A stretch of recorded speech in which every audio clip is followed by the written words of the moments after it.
Imagine by Bernard King and Jemma Lourmarine. All the characters in Imagine are fictitious. This includes Jemma Lourmarine. But, as he wrote several parts of the book, I thought it only fair to give him a credit.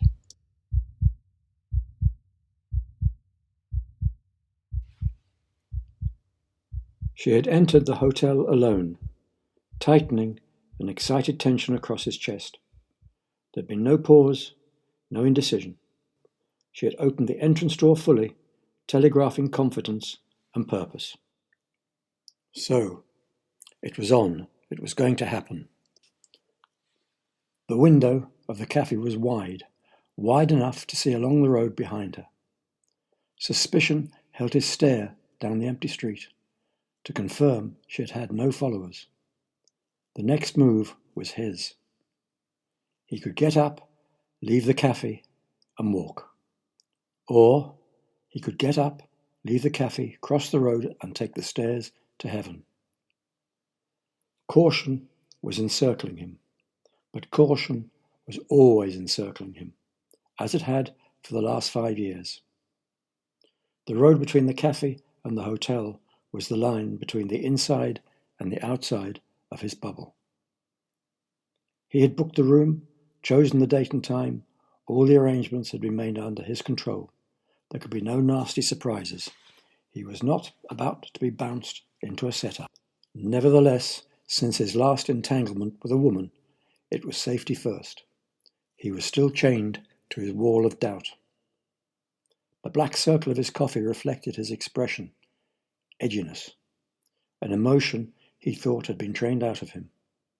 He would give her 5 minutes. No, 10. No, 5. Now he was vacillating. 10 would make him late, so he would follow her in 5. He pushed the book he had been reading aside, but the lurid cover would not be ignored. The title, in vivid day-glow print, sneered back at him beside his cup. A quick flick of his wrist toppled it out of sight, onto the bench beside him. His frown advertised his surprise. Impatience was another rarely displayed emotion. Straightening the book, he tucked it in beside him. Now aware, his 2 small shows were amplifying his unease. He was not an impatient man, nor a suspicious man, and he was never edgy. His unnoticed, untasted gulp emptied the cup of coffee.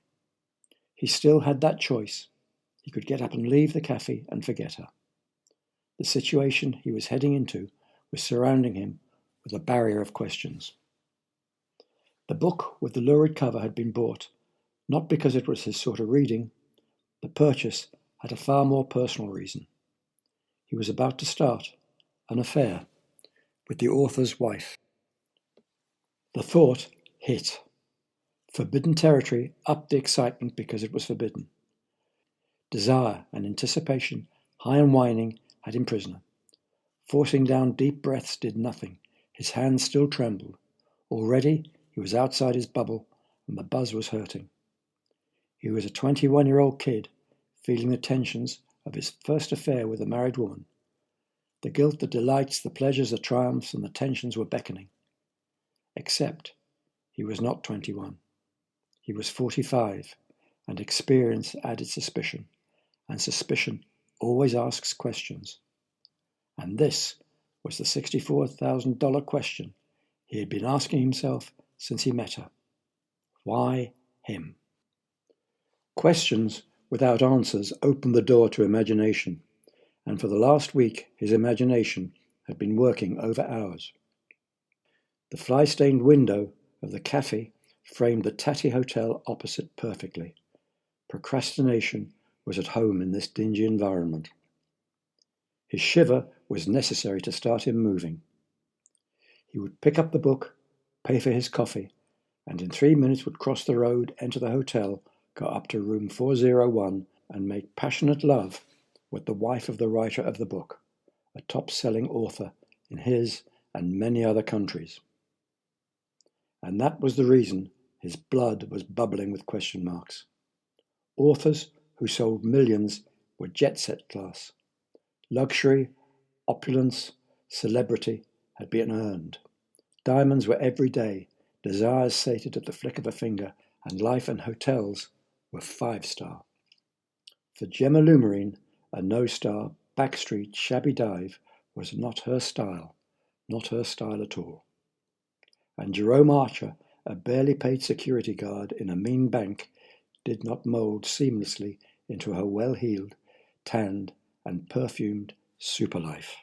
Jerome picked up the book, paid for his coffee, and stepped out of the cafe. Again, excitement grabbed him, twisting folds inside his stomach, firing the vein in the side of his neck to a dull throb. Whatever he thought, whatever his reservations, in the hotel, a beautiful woman was waiting for him. Anticipation held his elbow, steadying him in the centre of the pavement, locking his legs, holding him back as it grew to a tremble that juddered down his spine. Everything was telling him he was out of his skin. He shouldn't be here. But with emotions he had not felt for years prodding him forward, he crossed the road. Another stomach-churning wave of excitement lifted him up the hotel steps and into reception. "Your wife has the key, Mr. Archer. She's waiting for you." The receptionist didn't giggle, point her finger, or even offer a sly grin. Rudely, she preferred her holiday photos on the computer screen.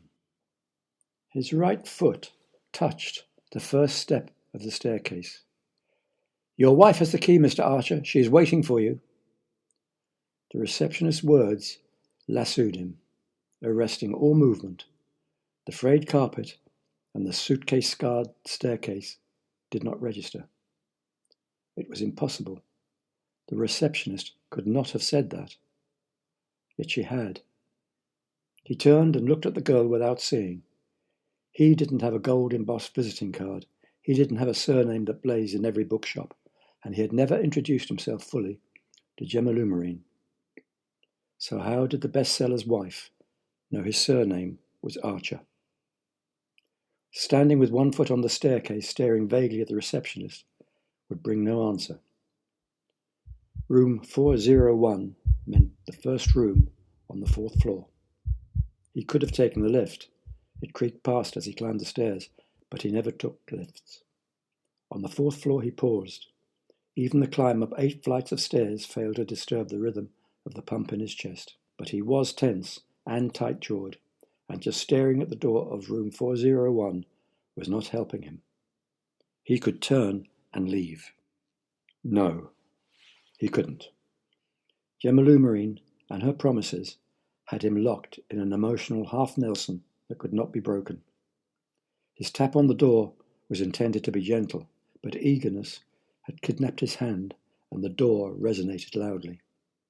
The lock clicked, tightening his fists into 2 balls of tension. The door, and he seemed to be hanging in time, swung slowly open. The shabby corridor leapt alive, illuminated by her shimmering in the doorway. Her touch, soft and cool, brought him in. The door clicked close, and then clicked again on lock. The warm pull of her perfume ignited the pause between them. Heavy with anticipation, yet screaming with desire, it was a battle he would remember for the rest of his life. He moved towards his princess. Almost. Her order, snappy and sharp, was barked. "Attention!" Effective as buffers, her words smacked him back. The warmth, anticipation, and desires were suddenly just his, and they were tumbling. "Stand to attention!" Another snap, now laced with impatience. His jerk upright still had the army discipline of 5 years earlier, but replacing a parade ground by a bedroom added stupidity and embarrassment. Nevertheless, he stood rigid, asking himself what the hell was going on. Slowly she moved, like an inspecting officer scrutinizing a subaltern, around him, blowing him mentally to bits with her nearness. Fine, whatever was her game, he was already playing it. "You must know, Jerome, I don't want an ordinary affair. Her eyes were dancing into his. She looked pretty good in the tailored jeans and expensive blouse she was wearing when she entered the hotel. In a thin, silk, golden nightgown, she looked devastating. And I'm sure you do not either. He had not asked himself that question. His thoughts had stopped at sex. Her step away and then further allowed him full view. The thin cord around her gown slowly parted. Was that gasp his? Excitement surged, saturating every muscle in his body. The room had vanished. There was only Jemma, a slim, shimmering goddess, and that tumbling thread. A ripple of gold poured to the floor. His gaze bounced back from the pool of the gown and climbed slowly up her nakedness. Don't move. Her order was quick, quicker than his thoughts, reactions, and desire. She watched satisfied as his eager gaze devoured her body. Don't move, Jerome, she repeated. This is not a tease. This is for us. His heels rocked a fraction above the floor. It was a trick used by soldiers standing still on parade. The release of pressure stopped cramp and fainting. He was surprised how automatic his memory was. She smiled. I'm not what you expected. He hoped he was allowed the shake of his head. You can take orders. Without taking her eyes off his face, and with slow, provocative moves, she slipped to a full-length stretch onto the bed.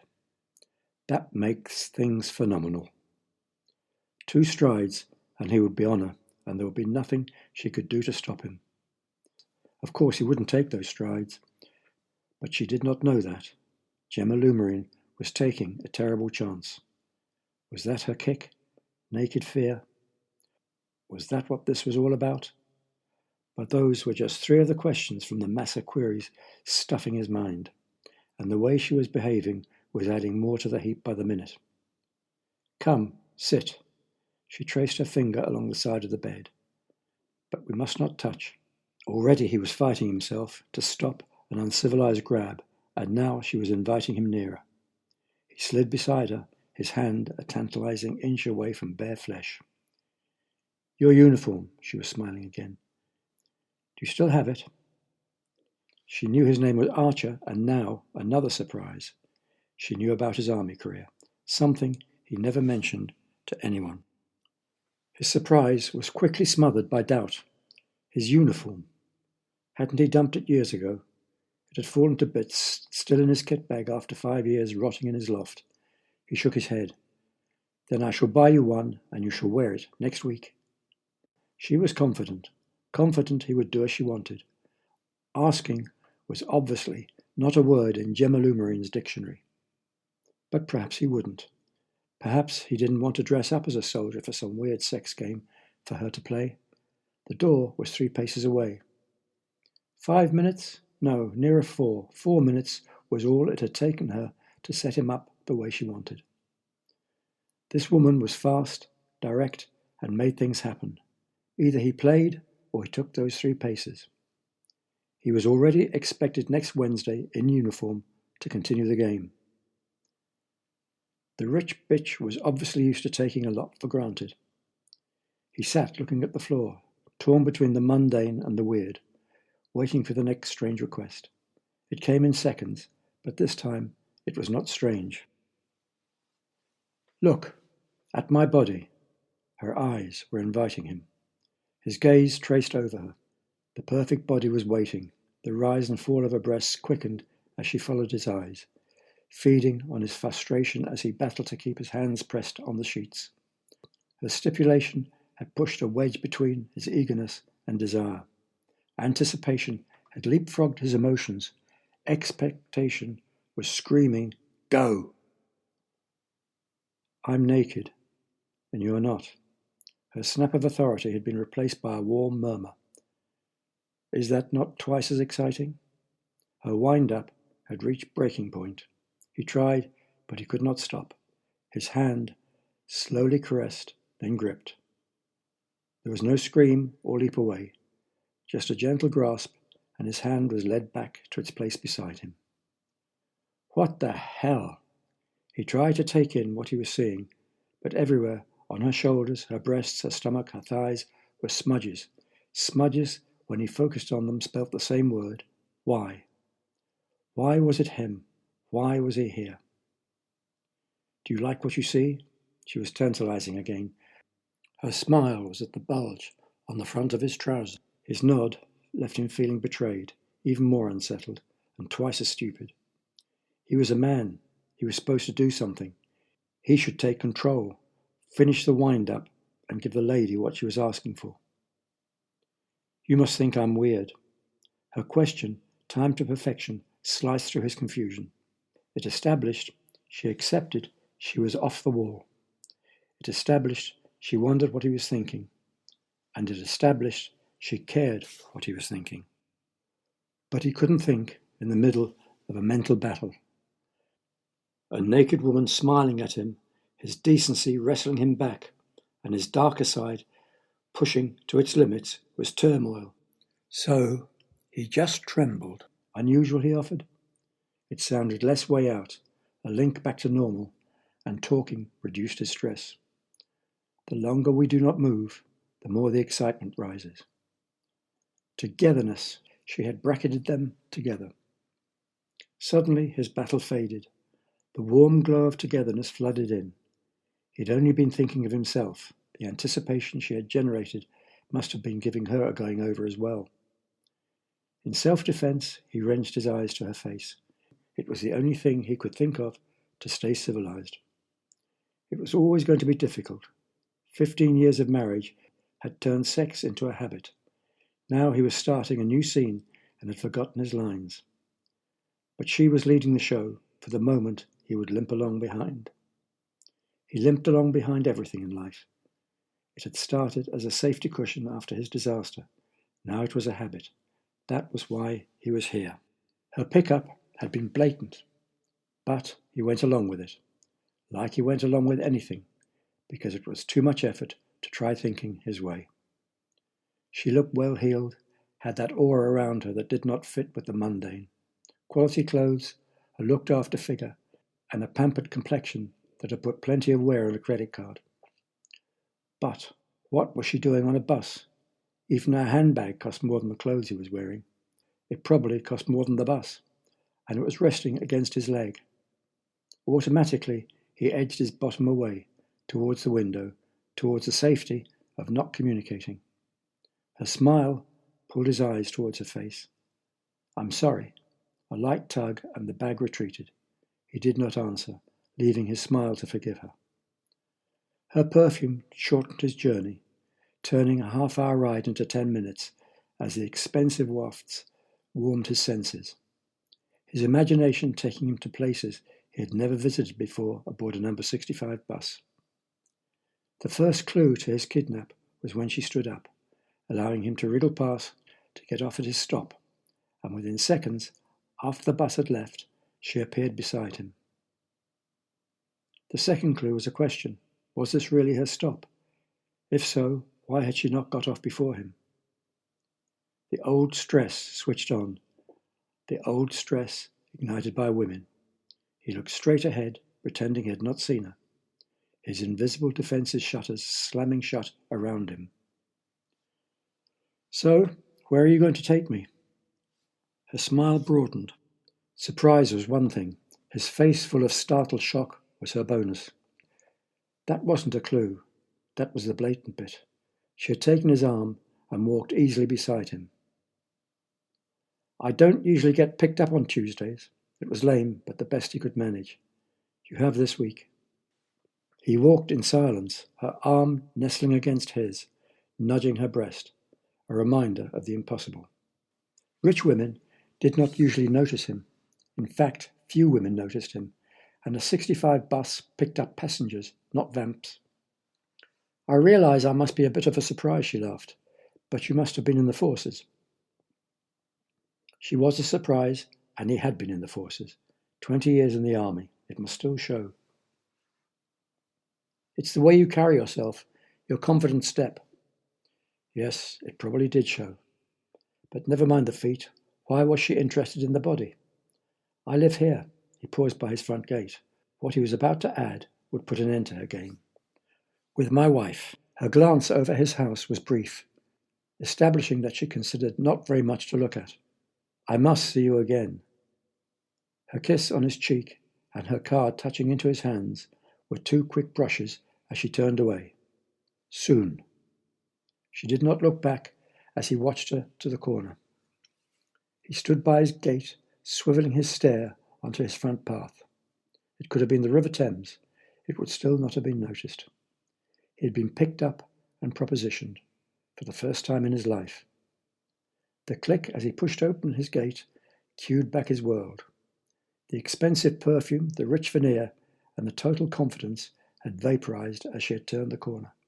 He was back to his terraced dwelling, identical to the houses on either side and all the way down and on both sides of the street, with neighbours who worked as hard as he did each week for never enough money. His key gripped between tight fingers, his lips pursed with tension, and a rapidly deepening scowl, the usual precursors to opening his front door, had been set and ready. But this time, as he pushed into his house, the usual welcome had vanished. For once, the enveloping stillness of emptiness and his glare at the picture frame hanging on the wall opposite did not elicit all the gloom of the universe. I want you to look forward to our meetings. She turned, her hand disappearing over the far side of the bed. A slender flute, the quality champagne still with fine bottles, was passed across her naked body. Gripping the base of the glass between his finger and thumb, he pressed hard, hoping the pressure would attenuate his tremble as he took the glass. There was nothing he could think of to say to a naked woman he hardly knew, and who did not want to be touched. To anticipation. With a smile, she raised her glass. He could drink to that all right. Right now, anticipation was overflowing out of his pockets. The champagne cut the back of his throat, leaving a lining of bitterness in his mouth. He was a beer man. Champagne had been for the officers. She sipped slowly, stretching out from the pleasure of the drink, starting his battle between lust and lunge, and calm and cool again. A hand moved towards her. It was his. He did not try to stop it. But with a shake of her head, she picked up his stare, stopping his advance millimeters from her body. Anticipation is one of our most powerful emotions, she said. Great. He agreed 100%. So how long was he expected to anticipate anticipation? Savor it, Jerome. It is important. Her murmur was enticing. He was in a different mindset here. This woman didn't think in his straight lines. For him, anticipation was anticipation. It arrived, it was enjoyed, and it vanished. But with Jemma, it was created, prolonged, then stretched, and then milked with every drop of emotion. It was a lesson in observation, in sensitivity, and, as he was discovering, extreme pleasure. Sitting beside her, close but isolated, allowed for only one freedom. His imagination soared. When would the anticipation become presentation? Would it be a passion bash, or a tender end, or something completely unexpected from this peculiar woman? With excitement building as the possible delights of his new relationship lined themselves up for him to savor, the shakes had started again. Next Wednesday was already beckoning and tantalizing. He saw himself dressed in a uniform. Would he be standing or sitting? Would she be dressed or naked? Would they be touching? How far would anticipation stretch before it snapped into frenzy?